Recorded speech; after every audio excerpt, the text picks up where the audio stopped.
to get more to the point, let's talk about an important thing that we have to know about children, both men, women, and all of us.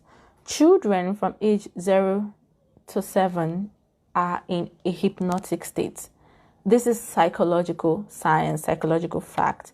And I don't think we as adults really understand how very sacred, when even if you are biblical, when you hear Jesus Christ talked about innocence in children and all of that, we don't really understand what it means. The brain of a child is literally just in sleeping mode from 0 to 7, 8 years.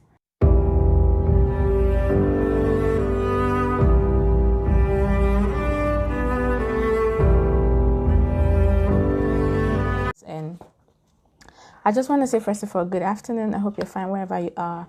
Welcome to Enchanting Life Internet Foundation. This is a foundation that is concerned about child welfare, child development, sexual or emotional abuse, as well as youth empowerment. Specifically, we work with children and their parents and guardians, adults also, to resolve childhood trauma, childhood patterns, and other issues that happen when a child is growing or developing that can create problems in that child as an adult.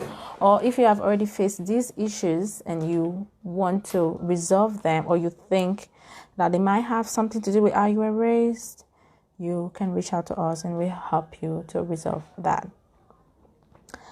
And yes, it's a new YouTube channel, so you might be the first to subscribe. So let's talk about emotional child abuse of men.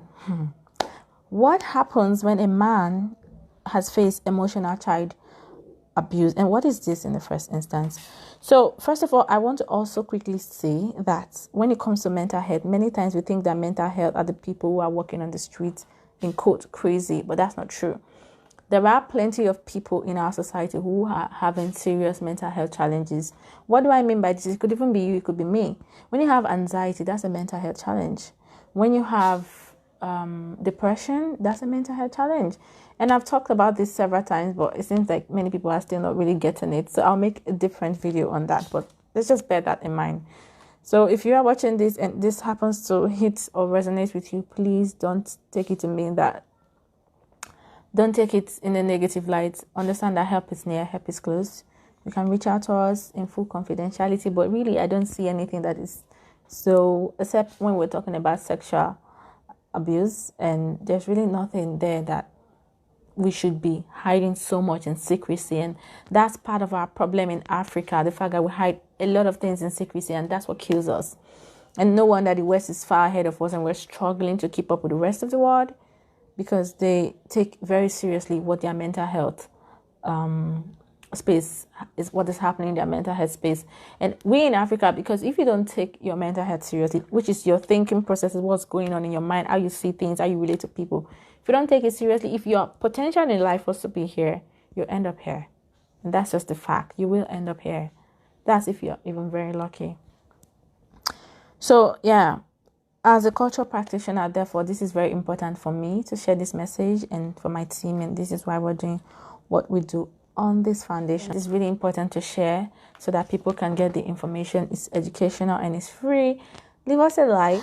Essentially, child emotional or psychological abuse of a child is defined as behavior, speech, and actions of parents, caregivers, or other significant figures in a child's life that have a negative mental impact on the child as an adult.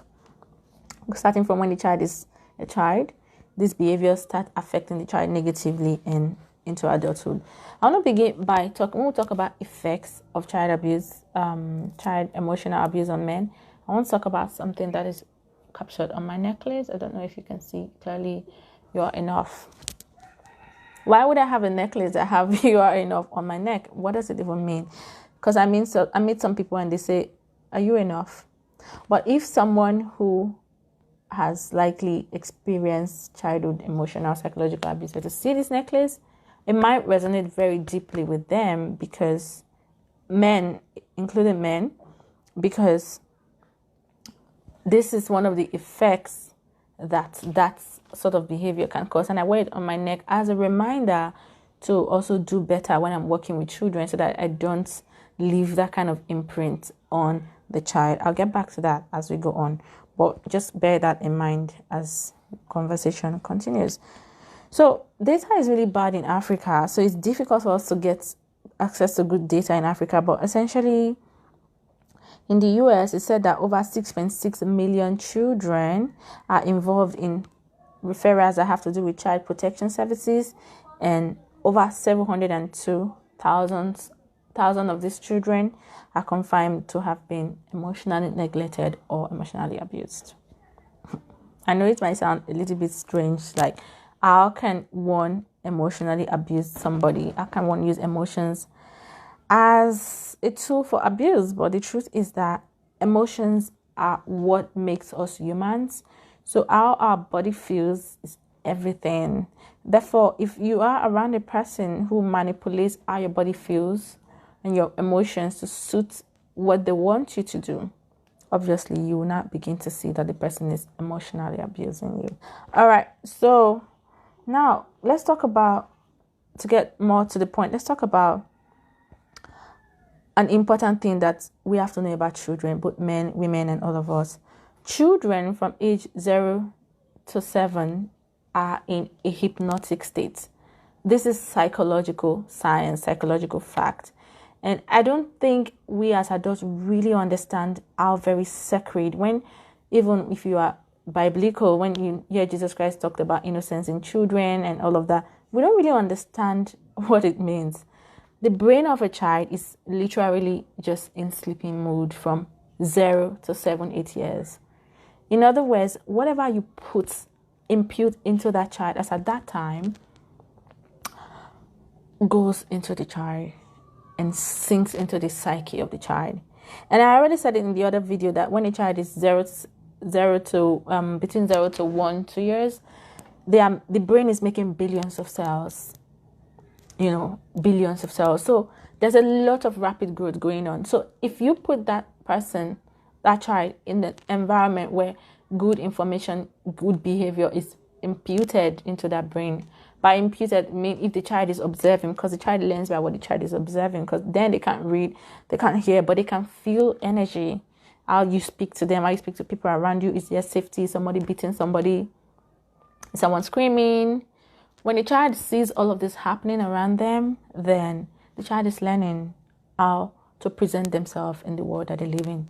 So I have a nephew, and oftentimes some of my family members get really rough with him, and I say to them and they say that it's because he's being very rough. And I say, if he is being very rough, check your behavior, because whatever you see a child bring out, a male child, because we're talking about male child now, is what you imputed into them. Now, since this is the way it is, we have this foundation to understand that boys from 0 to 7 years are having, they exist in a state of hypnosis.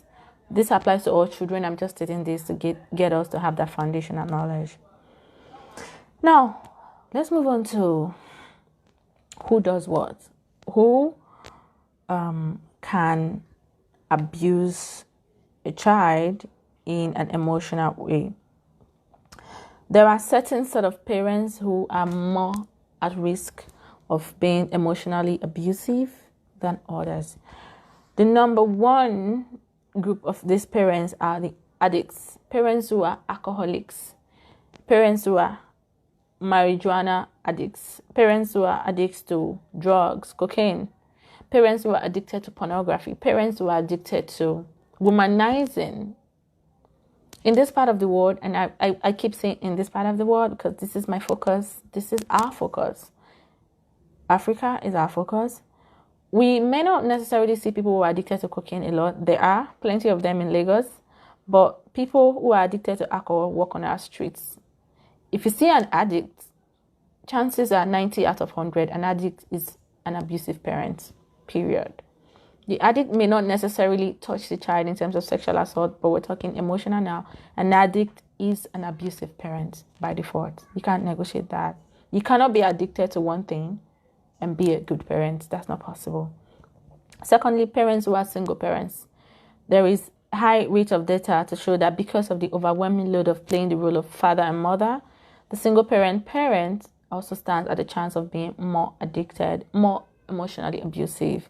I'm not saying all single parents are like that. There are single parents who are aware or were focused enough, because everything works with focus and consciousness. There are single parents who have done a fantastic job. I know children who were raised in single parent homes and they've turned out fantastically well. But those parents, if you ask them, because I always do, as a child counselor, when I see certain behavioral pattern, I always ask, I'd be like, what were your experiences?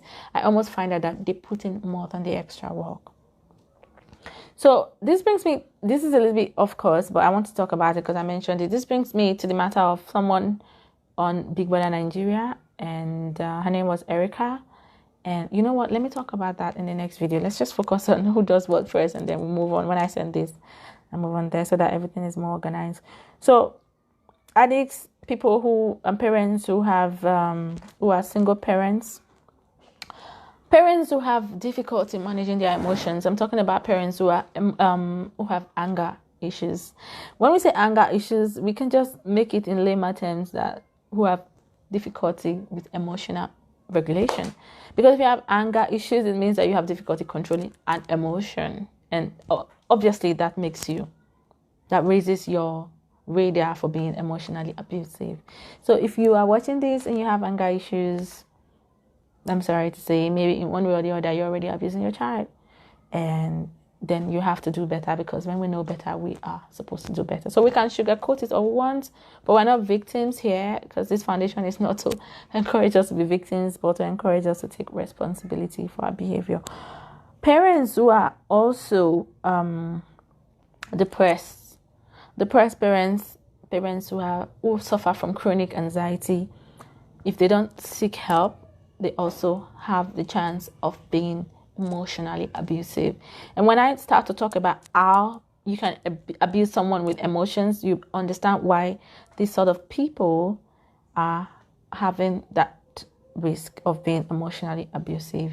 Parents who have suffered from abuse themselves will also be emotionally abusive if they do not get the necessary help that they need in counseling. If they don't meet what happened to them, they would repeat it. Parents who are over controlling will likely also be emotionally abusive. You know, I'm always using the word will likely because science always has the 99.1%, 0.9%. So there's always 1% where a case will be different. But most of the times, parents who are very controlling, parents who are very critical, are also parents who are likely going to be emotionally abusive, because criticism in the first instance comes from a source of emotional dysregulation of the person who is giving that criticism out. Now let's move on to talking about how emotional abuse of male children show up in them as adults. So before we do that, we'll talk about how you can emotionally abuse a male child, and then how it shows up in that child when he's an adult. So I'll see you in the next video. Thank you for staying so much. All right.